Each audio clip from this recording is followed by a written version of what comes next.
caring leadership community is where leaders with heart, just like you, gather together to learn how they can spark real change by engaging and inspiring those that they lead. When you join our community, you'll get access to other leaders in development who all share that same goal of connecting and collaborating in order to become caring and compassionate leaders who put people first and drive real business results. Our community is unique because you have professional coaches and leaders all at your fingertips. And because it's a safe space, you can bring your whole self and get better every day. If you are ready to join us in the Caring Leadership community, simply visit caringleadership.co today. When you arrive, simply click community and let's learn and grow together. Hi, everybody. It's Heather with the Leadership Part Podcast, and I am just really thrilled to have one of my long-term friends and former law school classmates. Oh my gosh, we go way back, Whiting Dimock. She is on here. We've been just like living in a parallel universe out there in the world for some time, and I've been wanting to get her on, and she's just been hard to really get a hold of it, grab and be like, come here with me. So Whiting, I'm really grateful for you that you actually are sitting down with me today. Welcome. Thank you, Heather. It's an honor. Appreciate it. Tell our listeners right now, like, where are you right now in your leadership journey? Where do you see that journey? Where are you at? So as we graduated from law school 25 years ago, and Thanks for dating us. Own every year is what I always say. So I started in a big law firm setting and then spent a few years, 4 years in a corporate setting. So commercial real estate company, then switched onto the people side of the law business really. And more than 11 years ago, came back to Boulder to work at CU as the Dean of Students. And then I'm just actually transitioning in January out of that and starting a law firm with my partner. So that's where I'm at. Oh, wow. Okay. That's a lot going on. And it's just a lot of you have done a lot of interesting roles too since law school. I mean, it's like it's as you recall it from me before we went live, it's like this, and I have too. I mean, it's just like the road we go, it's like, but you did more of a traditional track out of school with going to the big law firms, doing all these different, law firm management and all of that. And then getting to the point where you were like, well, I'm not quite sure, like, this is exactly where I should be at this moment. And then you go to the route you're at now, and then where you're going next. And so it's just so interesting how things ebbs and flow, and where we're supposed to be changes so much depending. And I think if we're listening internally to ourselves, which is necessary, right? Then it does change a lot. So, gosh, well, I am curious to know, where does your drive to lead come from? And I mean this even in the most general sense, like the law firm management stuff, the leading students at the law school from an emotional perspective, a supportive perspective, guidance perspective. Where does that drive to lead come from? In some ways, I probably don't know. I will say that I have always found it tremendously gratifying to help people navigate situations that maybe don't need to be as hard as they are, right? And so often we find law school is a perfect example of where it feels like there are all these unwritten rules and expectations and all these things, when if I was things like the hiring process for large firms, like I didn't know why people were wearing suits. And so some of these things where I figured out how things work, got some, knowledge, I really enjoy like sharing that with people.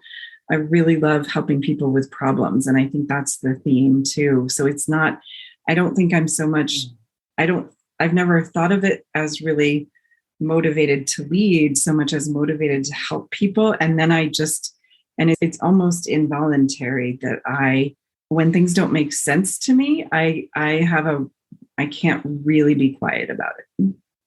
And I'm the same way. I always tell people, like, the lawyer never leaves you. Like that whole like fighting for justice, like doing the right thing, just pinpointing what's wrong. And I mean, that thing never leaves you. You can try to run, because believe me, I have run for years and it is still there. And so in the work I do now, and the whole employee advocate type of stuff I do, right? It really is. It boils down to what's being done that's not just, that's not right.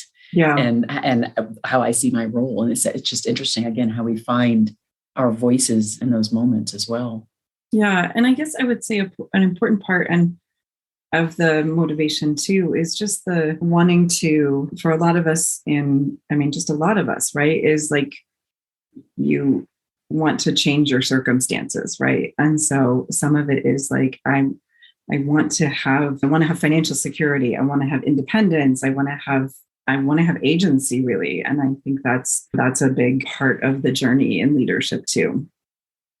How do you think people who either reported to you or just like who spend quite a bit of time around you, particularly in the workplace, what do you think they'd say about your leadership style? I think so. And I'll actually just paraphrase what folks have said, which is, needless to say, when you work with law students, you get a lot of feedback along the way, which is really wonderful. So I would say some of the most heartwarming things I've heard are that I hold space for people, I listen well, and I preserve people's dignity when they're telling me about things that have gone wrong. I really strive to honor their dignity, people's dignity, when they're trusting me with their problems. I think some folks on the maybe less heartwarming side, some of the weaknesses, I think I take on too much, right? And so then I do that terrible thing of not meaning to, but overpromise, underdeliver, I think.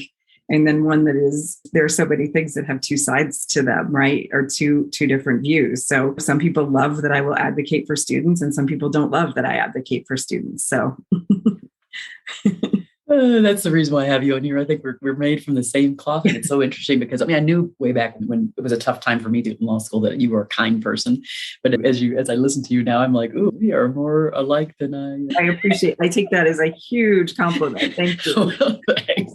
But that whole like doing too much, absolutely, like way overdoing it, and then being like worn down and being like curmudgeon about it a little bit. And then the idea of like really advocating, like sometimes it's like over advocation. And then it's like, well, can you be someone who's more neutral in this moment? I would never, I thought I'd be good as a judge or something, but at this point, I think I'd be having an opinion one way, and it'd be hard to keep it, how to not have that. And so, yeah, I can see how that would be hard, because you're so good at your job with the listening and the making sure you're there to support the students. And they're probably staying there partly because of you and your level of support. Like they're in it because of that. Like when we think about leadership a lot, there are lines that have to be drawn for sure. I don't think the lines are as hard and fast as most people think leadership needs to be as it relates to connectivity, connection, transparency, vulnerability. Mm-hmm. But I think there is, in fact, a line I've discovered, because I didn't used to realize there was a line, and I would cross it a lot in my leadership journey. And so understanding like there's a certain level of support you provide, there's a certain level of like hard and fastness, or like clarity of expectations that have to be set, and holding people accountable for certain behaviors that have to be set, instead of full on just like advocacy support. It's like, okay, but let me draw the line, because actually let's back up. Now, what role do you play? So it's like trying to be that impartial person in the moment, not getting so emotionally tied into it. I don't know about you, Whiting, but for me, over being that kind of person who's an empath to a large extent, early on, so I would say not even early on, probably up until 10 years ago, I was not the best at separating the emotions of other people from what I needed to feel. So like I would just feel things so deeply, and then it would be hard for me to get out of my own way, because I'd be trying to support someone, but I would actually end up hurting me and them through the level of support I provided. I don't know if you had that at all. Yeah, I think it's certainly what you're saying is really important and true. And I think the piece too with as the dean of students at the law school, where you're preparing students for the legal profession. So unlike every other school at CU, we have no undergraduate students, right? It's all students who are preparing for the legal profession. And so there is this piece of listening, being empathic, and also helping them navigate the legal profession versus navigating for them. And that's it's not something that everybody sees in the same way or understands. And I think it is part of this, like, you don't prepare people well for the legal profession if law school were like the happiest, cuddliest kindergarten classroom. Like, that's not preparation for the profession. And also it doesn't have to be. So figuring out like what's one of the concepts, and this actually is from my therapist, but like supporting people in holding themselves accountable versus it being like our responsibility to do things for them, or our responsibility even to hold them accountable. So some of it is really like having, I think some of what is implied in what you're saying is that what's my responsibility? What's the other person's responsibility? And we don't get, I do think many of us have to learn that as adults. Yeah, like I said, it took me until I got to 40, and that's pretty bad, but it took me that long. And I have 4 children.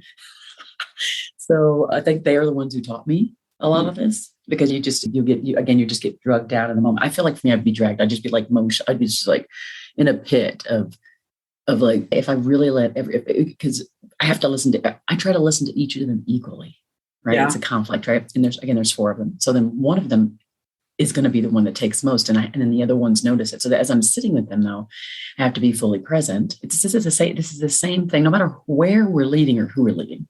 It's that fully presence thing. And then, but it used to be, I would jump immediately in, and they would say, so today they'll still say, oh, Mom, don't tell Mom something. You tell her something, she's going to jump. Well, it's like, well, I only jump if I've heard it multiple times and I'm feeling like either I'm sick of hearing it and I can more easily do it and be done, or I've tried to work with you and like coached you, or I've said things and maybe this is out of your control. Maybe it's something I actually have to take the lead on. So I try to decipher it, but it's taken it's amazing how it's taken so long for me personally to decipher when those times are, when I need to say, okay.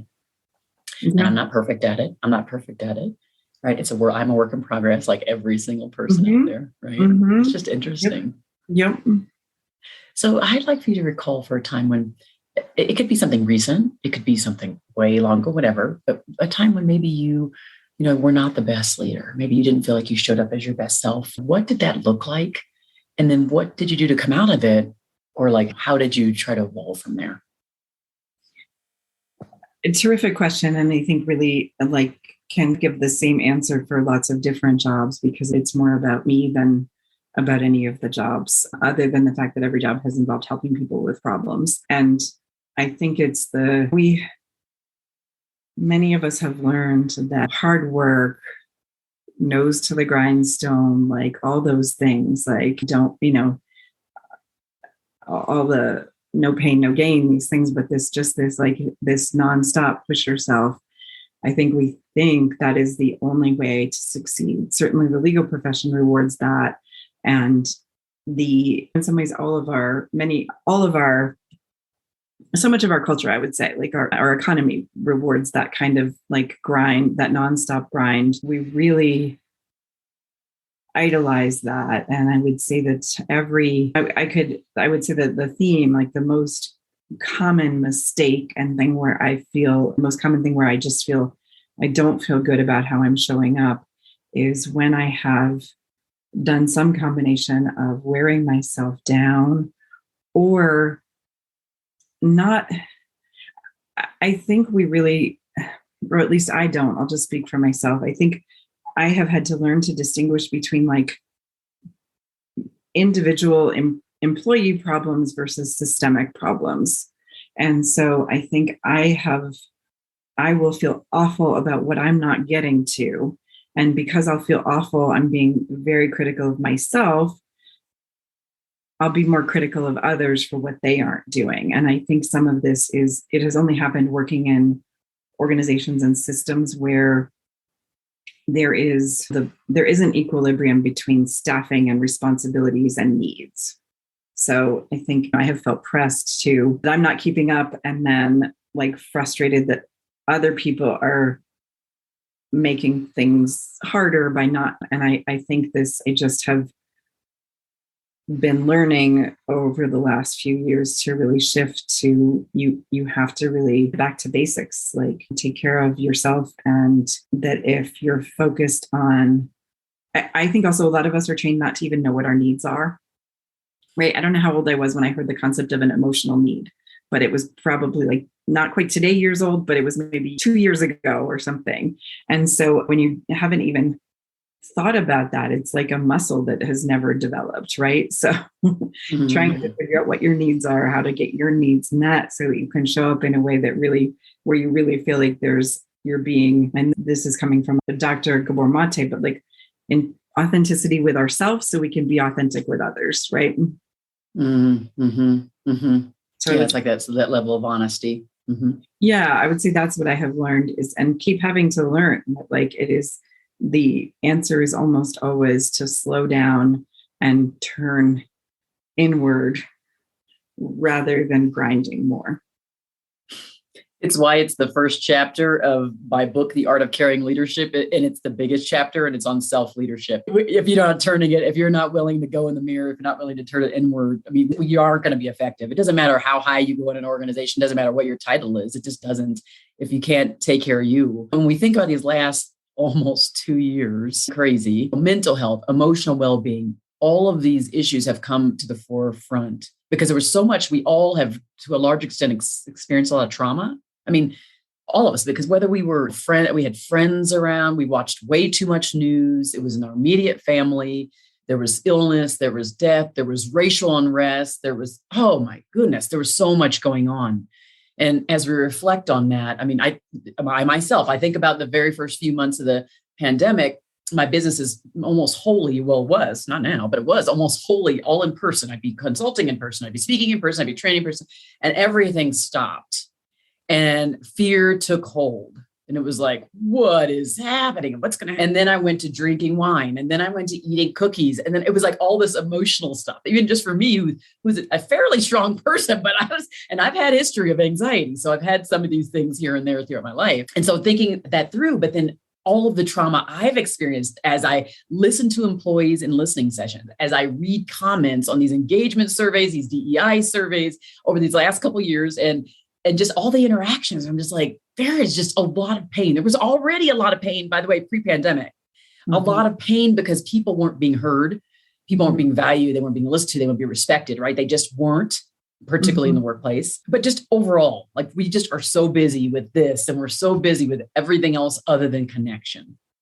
So I'm just curious for you, like in the role you've played over these last few years in law school, students, like how has this impacted you? How has this impacted your students? What's just been your experience as it relates to emotional well-being and the mental health crisis that is huge right now? I mean, there are like months, like 4 to 10 month waiting lists to get into therapists and psychiatrists and group therapy because it is that bad. Yeah, there for a lot of the time in the last year and a half, there haven't been any beds in pediatric inpatient facilities too. And so, yeah, so I could say a lot about that question. So in my role as Dean of Students at the law school, ended up being trusted with the experiences of hundreds of students and the difficult things that were happening. And nobody had just one hard thing happening. And so it might be one of the mitigation efforts that we made to have avoid the spread of COVID meant that there, for a lot of the time, students, for the most part, everybody was remote, right? So this isolation, and especially isolation, the impact is different depending on your support system, your identity, your preferences. So for some folks, moved to Colorado to go to law school and then were isolated, so didn't meet anybody in person, and then online school is, other than I would say my experience, a very small subset of people. Like online school it's harder for most people. It's exceptionally hard depending on how your brain works. And so students where they had never had trouble paying attention, but paying attention to a screen is completely different. So, and then the folks whose families, loved ones were impacted by death, by COVID, by illness, by financial distress, right? So you appreciate your candor there, like people losing jobs, so they're just every type of stressor. And it really, our identities, our support systems all affect us. And so I'm getting a bit caught up thinking about some of the individual students, but it was everything from people who'd never had mental health challenges, having mental health challenges. There, of course, we have a society that rewards self-reliance, right? And then we have a legal profession where I would say it's reduced, but historically there's been a huge stigma associated with saying anything about your own mental health, right? So I think I would say one of the good part for me, like the rewarding part, is being able to provide some validation and encouragement and some resources for students who are experiencing some new trauma. And then of course our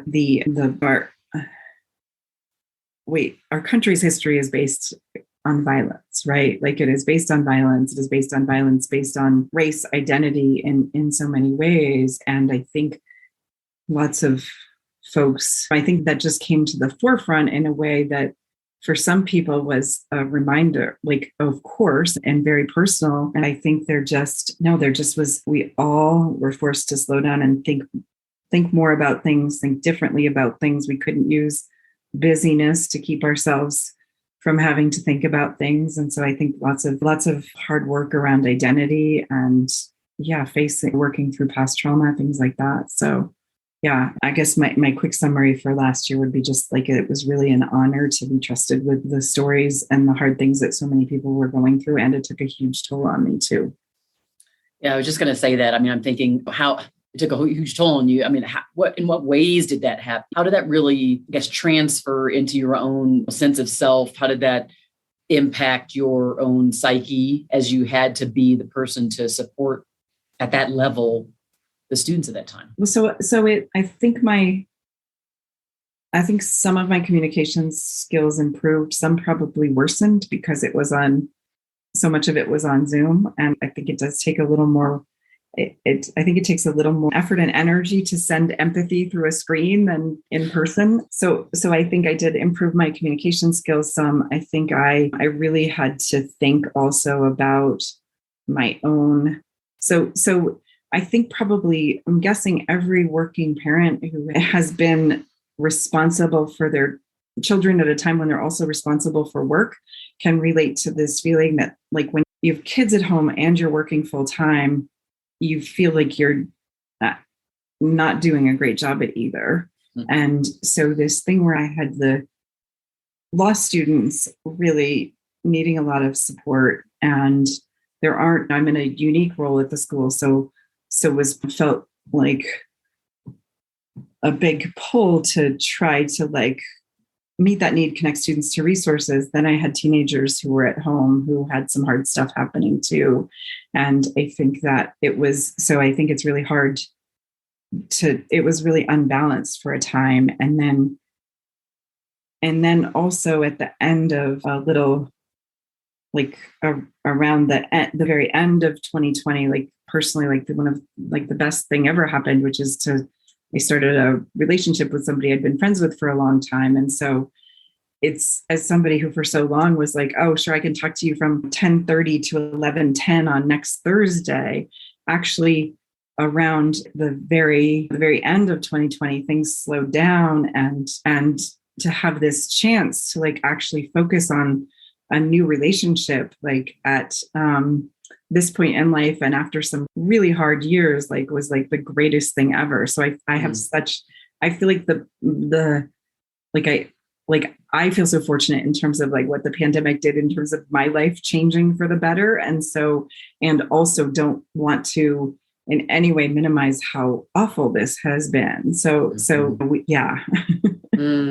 Thank you for that. I think that just is kind of the complexity of this. It just is. I think we all can experience the trauma and have good stuff. We can all experience the trauma and say, wow, this thing benefited me, or I came off better over here, but then this thing happened. And I think that it's just the complexity of being human. It's the grace that we have to give ourselves and others. And that's the biggest thing I think that we had been missing. It really is missing generally. As I look at, every time I see them in the news, like there's these police cams and all these things that you keep saying, it's like the lack, you used the word earlier, this idea of dignity, right? Of leaving people with their dignity as they talk to you and share with you really tough times, hard things that they're going through, meeting them with grace, creating a safe space there for them.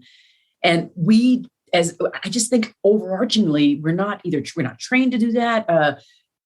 We're not raised to be those people. And so when you see how other people out in the world are treating other people, it's heart-wrenching to me. I'm like, that is a human with a heartbeat. Like they were put on this planet for some reason. I don't even care what your faith-based background is, right? It's like, they're here. And you're doing that thing to them, just like the lack of showing dignity, and leaving people with dignity in interactions is just baffling to me. It's like it turns into my personal mission to help people see it. So number one, like recognize that they're not seeing this person, no matter what their differences are. They're Republican, they're conservative, they're whatever, right? There's all these things, these labels that we put on them. But in the end, like each person deserves dignity. And so let's get to doing that. Let's do that. And it starts with listening, which is where you started it off. It's like creating that space of like truly leaning in and seeking to understand. Now, I know that when I think about all the people in the hospitals, the nurses, the doctors, the people who are here, it's receiving all of this, seeing all of this, the level of trauma that they're getting, and you've had a piece of that by just listening to all of the students and all of their trauma, you've had a piece of that. And just imagine like 20-fold the nurses who are right at the bedside of the people, their families that are there, right? Like that kind of thing. Putting ourselves in their shoes and saying, okay, gosh, what are the ways that we can listen to them and help them and show them some compassion, and them compassion, who are the people who are showing compassion every day. It's a question I think we just need to ask ourselves on a broader scale. It's not just like, who do I owe this to, like my family and my friends, but it's like, how can I show up to be this person, no matter who's around me? And if they are doing that to me, that means we're giving all of us are giving each other grace. We're all showing compassion. And what could the world be if we showed up to be those people? Yeah. In aggregate. Yeah. Kind of crazy to think about it. Yep. I think there's this question too of your own capacity. And one of the most impactful things I've read recently, I think the author, I'm blanking, I think it's Terry Cole is her name, social worker, and talked about keeping a velvet rope around your inner circle so that your inner circle is like a VIP section. And the folks who are in your inner circle are there based on how they treat you. So not what you think of them, not what you may want from them, nothing except how they treat you, and thinking about how I think so much of how we can show up for other people. Something you said made me think too about how we will we'll minimize sometimes our own pain, because yes, there always are people who have it so much worse. And also your pain is real and you need to work through it so you can show up for other people. And I think part of that is not having folks who, just having some space in your home and in your, space for yourself to tune into your own needs and how you're doing. And that's so true. I know. I think about, for me, it starts off at the beginning of the day, and if it can be whatever it is for whoever it's for, right? And however you need to, but setting aside that daily time is absolutely critical, and I've had to put limits on myself because I get up and do a certain thing in the morning, but then I noticed I was using my phone to do it. And I was like, wait a second. Then I'd see notifications pop up and it would distract me. And so now I've started not to use my phone. I use my laptop. And then it's like, now I have a lot less distractions because there's not things popping up when I'm doing, what I'm doing. So it's just interesting. You do have to do that. And you have to be really unwavering about that time for you. Right. Mm-hmm. Yep. Yeah. Yep. And now it's time for Ask Heather Anything, where her guest gets to turn the mic on her and ask Heather anything that they would like to know. The first question that comes to mind is the question of, as I'm transitioning out of my job at the University of Colorado Law School, which of course I care so deeply about, as I knew you do, and then I'm very excited about starting a law firm with my partner. I am curious I'm interested in what thoughts you have about transitioning out of a role where I feel like I did the best I could and didn't do what I'd hoped, right? And I think one of the things about some roles, I think so I'm just interested, like if you feel like any thoughts on that kind of transition and some of the focus for that transition, instead of focusing on all the guilt or whatever feelings about not getting to everything. I would say that everything runs its course, and that we are where we're supposed to be and the time we're there. Like we're supposed to be doing what we're supposed to be doing, and we're supposed to be done when we're done. And what you've accomplished, what I think is, I would say to you too, is don't underestimate the impact you had. Sometimes we think we want to do this and that, but the impact we have is here, and it's actually much more profound than the thing we wanted to get done. And so as I've heard you talk through it, I guarantee you you had a tremendous impact on the students' lives, on their psyche, on their ability to just move forward day to day. That impact's way bigger than any program you could have put in place or any other thing that you may look at as legacy. The legacy that you leave on them is much bigger than any kind of program you can put in place, because number one, they multiply because they go off, they get married, they have kids, they have businesses, they have, right. And so anything that you showed them or passed on to them is much more impactful. So I would say leave knowing that you did leave that positive impact. It's long lasting. And now it's on to the next thing. You're meant to be moving to the next stage now. And that's it. If you can hold on to that, I think you'll see that and you'll see, I bet you over the years, you'll leave and students will be reaching out to you and you'll realize that your impact was vast. That's a terrific answer. The two things that jump out to me about it are this idea of trusting that you're in the right place, trusting that it's run its course. And then you're so right that hopefully the legacy is the impact on the individuals I was able to help. It's not on the institution. Absolutely. And interestingly enough, think about it. When we think about like organizations or you think about institutions, they're made up of people. I mean, really practically, they have walls. And if it's an entity, there are legal entities, right, that we've formed. Mm-hmm. Right? But if you think about the institution, the culture, the feel of the institution, it's about the people that walk around the walls and the halls, right? Mm-hmm. They walk inside there. And so you have impacted the people that create the institutions. So I think you have an impact on the institution just by impacting the people inside. So it is long lasting, it is deep, it is big, and it will become more and more apparent to you as you move on and you get people reaching out to you. You'll be like, wow, okay. Heather was right. I had it. That was me. Thank you. It's awesome. All right. So for those who are listening, what might be like a pearl of wisdom or two you might leave them with? Some last things that to just help them recenter in the new year, as this will be coming out before that, just keeping motivated to keep moving forward. I would say to trust, to tune into your own instincts, and that so often the answer is actually to slow down rather than to try harder. So I would think about in the new year, like what's the more caring, the more authentic you can be with yourself and what you really need, the better you're going to be at everything you do. So, and I think sometimes, like you said, in answer to my question, I think like sometimes if you can't get motivated about something, that's not a problem. Like, and so getting interested, thinking about like, wait, why can't I get motivated? What is it that I can't get motivated about? Is it because this has run its course? Is it because there are some things I need to change about this? Is it something something in your life you need to change? I just have been reading some of the book Atomic Habits, and this idea that we fall to the level of our systems, right? So thinking about like, how's your space structured? How's your day structured? Like, and how does that work? Making that work for you is just always going to be better. That's beautiful. There's so much. For those who are listening, I don't know about you, there's so much just swirling around my head right now, and I'm feeling good too. So I have some like feeling good juices going on.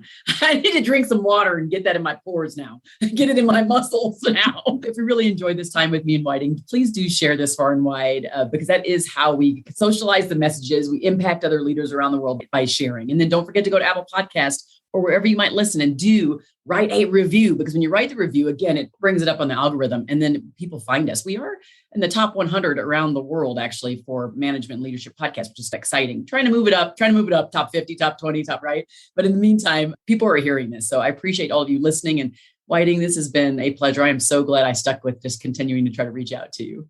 Thank you, Heather. I appreciate you. I appreciate this opportunity too. Thank you. And thanks everybody for listening to Leadership with Heart podcast. Be well.